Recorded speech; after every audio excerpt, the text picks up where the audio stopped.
What we've used these drones for, and where these really have an immediate impact on safety, is let's say, let me list three scenarios. So the first scenario is we have a lost individual.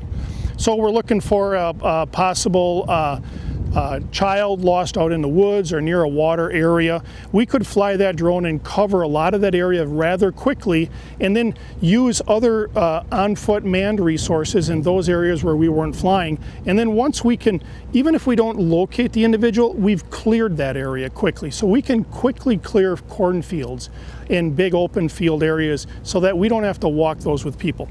The second scenario is let's say that we have let's say we have a train derailment, and train derailment happens to involve hazardous materials and there's some leaking substance.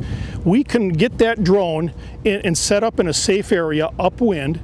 And so if a train is leaking a material that we don't know what it is, we can get into a safe area, fly the drone up to that train, and read the critical numbers off of the sides of those train cars.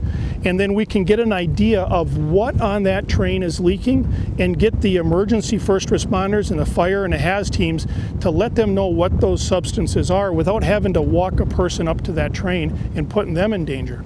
Now the third scenario is, let's say we have an armed individual. So now we have an armed standoff and maybe the person's in a vehicle. We could take that drone, and even though we've isolated it, it's hard to walk up to that vehicle and do it safely, but we could go ahead and fly this drone up to that vehicle and have the ability to circle overhead.